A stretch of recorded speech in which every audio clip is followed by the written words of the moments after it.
Hey guys, it's Emmanuel Manny, another video. Hope you guys are doing well. So want to wrap up the Harry Osborn Green Goblin series. I definitely recommend checking out part 1 and 2. Leave the links to those videos below. Alright, so we're going to be looking a little bit at Web of Spider-Man 66, 67.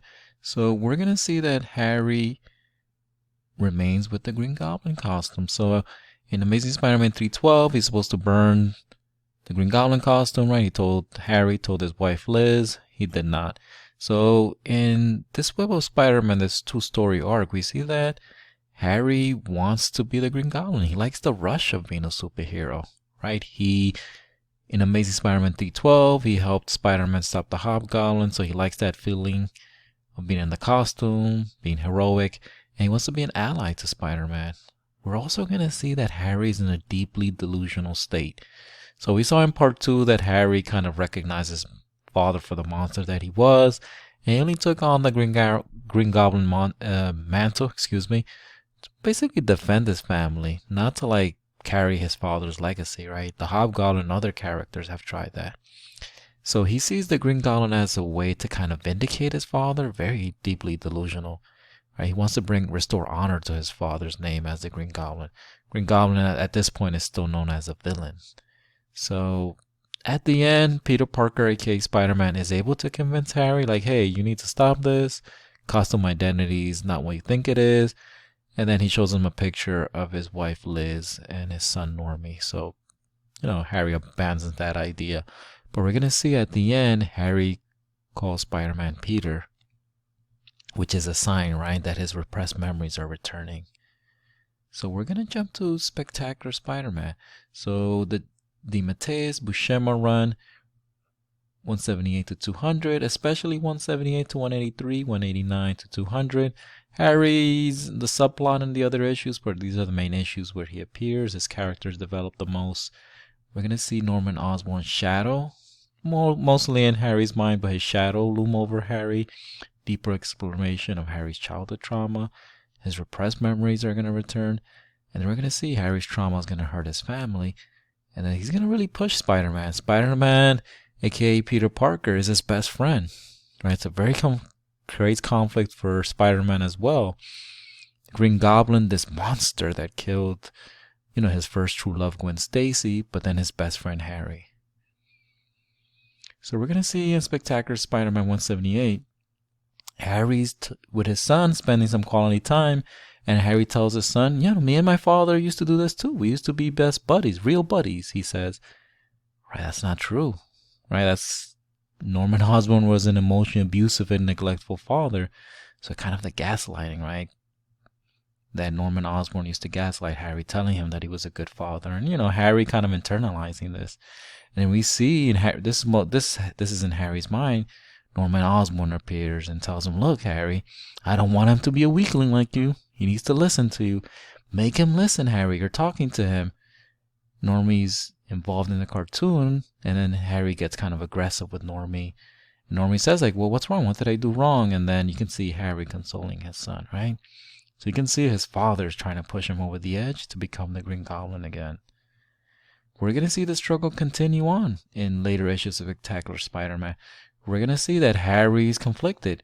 We have this side of the Spider-Man. He creates this other figure in Spider-Man telling him, look, your father's a monster. He killed Gwen Stacy. He's a murderer. And then his father's going to fight back. No, I did the best I could. Your mother died running a business.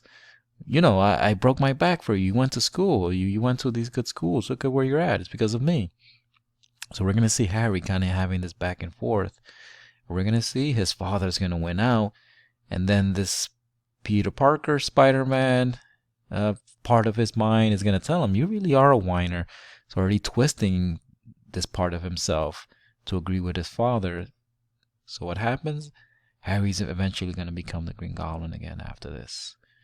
We're going to see later on in Spectacular Spider-Man that he's going to drug Peter Parker, aka Spider-Man, and then Spider-Man is going to face some of his own traumas. Gwen Stacy, Uncle Ben, and then his parents. Please, where are they? Don't let them be dead, his parents, right? So we're going to see that Spider-Man, he has those wounds himself.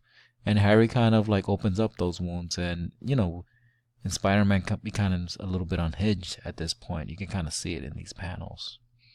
So really pushing Spider-Man mentally, pushing him physically as well. So we're gonna see big battle between Harry and Spider-Man, and Harry's gonna say, "I just want your life," and Spider-Man says, "Okay, here it is. Do it. Kill me. Come on, Harry, do it." We're gonna see Norman Osborn, right? And his mind, obviously, Harry, push him, do it. You can do it, Harry. You can do it. You're my boy. And then Harry can't. He can't do it. Oh, Peter, Peter, I can't. Right, you can see, right? Even though he's kind of submitted to his father to become the Green Goblin, we can see, right? He still sees his best friend in Spider-Man, Peter Parker. We're gonna see, unfortunately, Harry's gonna descend into madness. He's gonna douse himself in this very, very poisonous and very strong goblin serum, which is really going to push him over the edge. I mean, I kind of put these panels to show it, and then look at Harry's face, how diabolical he looks when he meets Aunt May and tells her, "Hey, I have something for Peter." Spectacular 189 we're going to pick up, and this is where Harry basically kidnaps his own family. I have Normie, Liz, Molten Man, Liz's brother, and he's gonna tell him like, "No, this Green Goblin persona is not a murderer. It's this bigger than life individual. Everybody's a weakling beneath the Green Goblin." So, but he says, "I'm gonna be the Green Goblin, but I'm not gonna make the same mistakes my father, right? You guys are gonna be my life as well." So he's kind of saying, "No, I'm gonna embrace the Green Goblin persona as my father, but I want you guys to be part of that as my family," right? So kind of saying, "No, my father didn't do everything right." We're gonna see that Liz is gonna tell him like, "No, I know you suffered, you were abused by your father, but she doesn't want this for her family," right? So he tells Harry, "I don't want this," and then Harry's gonna defend his. He's gonna side with his father again and say, "No, come son. Your mother, she's not a real Norman Osborn." And you can see how distraught Liz, Harry's wife, is. Harry eventually is going to have a big battle with Spider-Man. He's going to be institutionalized and taken away here. And we're going to pick up in Spectacular Spider-Man 200. So in between 189 200, Harry's kind of been part of the subplot a little bit. He's institutionalized. He's released, supposedly well. We're going to see he's going to keep tormenting Peter Parker. So in Spectacular Spider-Man 200, I'm going to skip to the end a little bit. Harry tells Peter, like, we can't be doing this. Now we're hurting the people around us, so you know what? I'm going to end it for both of us. So he has this plan to kind of blow himself up, him and Spider-Man, in a supposedly abandoned building. Not really, right? It's not abandoned. Normie and Mary Jane are in the facility.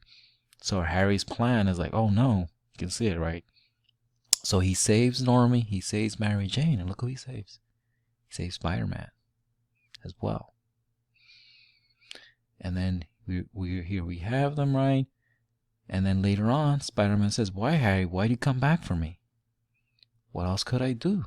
You're my best friend." And then this is it. Harry dies. That serum that he took was very, very poisonous. That goblin serum. You can see they kind of, there's no dialogue in the last page, right? Which I think is even more powerful. They kind of come to a peace here, and Harry dies. All right, some final thoughts. So I really, really loved the way Harry Osborn's character was written. Really brought up a lot of themes, I think. A lot of mental health kind of themes, repression, right? When we have these memories or these internal wounds, trauma, we kind of try to push it down in our mind, but it's still hovering like a cloud, right? It impacts our actions and thoughts. The sins of the father, right? Sometimes the sins of our loved ones, sometimes they haunt us. So that definitely happened with Harry. Defense mechanism, right? When we have anxiety, painful memories, sometimes how we try to, distort reality really to alleviate this pressure. We can see Harry rationalizing his father, finding ways to kind of really justify his father's emotional abuse and neglect. Gaslighting, right? Norman Osborn was really part of this. He he's all this gaslighting in terms of Harry. Like, no, like you, no, I was doing this all for you. I was neglecting you, emotionally abusive towards you. I was just working. Look at you. You look at where you're at. It's because of me, right? So kind of really gaslighting Harry. And Harry kind of at times believed this, right? Like, oh yeah, my father was a good man when he wasn't. And then this trauma that Harry, right? Overall trauma. We really got this idea of how trauma impacts an individual and how it can affect our loved ones, right? Harry started he eventually started hurting his family, and he definitely hurt Peter Parker, aka Spider-Man, and some of his other loved ones. In terms of the writing, I thought it started as a Green Goblin kind of clone, Harry. So it didn't start off super great, but he became a lot more complex character, and especially the Spectacular Spider-Man run. I think that's a definitive Harry Osborn. I definitely recommend the Spectacular Spider-Man 178 to 200, and especially those issues that I mentioned earlier.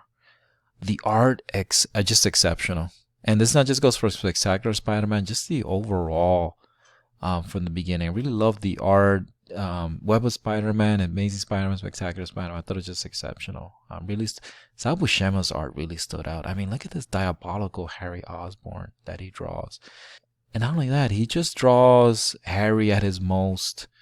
When he's conflicted, you can kind of see it. I could have given a lot more panels, but I definitely recommend checking it out. A lot of emotion. He conveys a lot of emotion with his characters, with a lot of dialogue.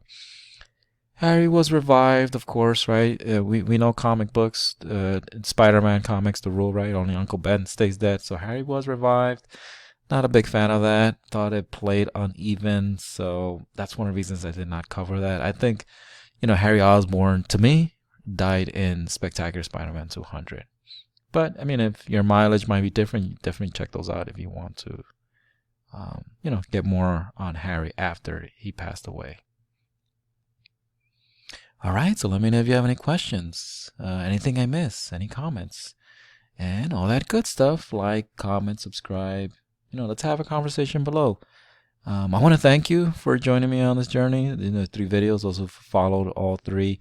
And yeah, looking forward to sharing more Goblin knowledge. Be well.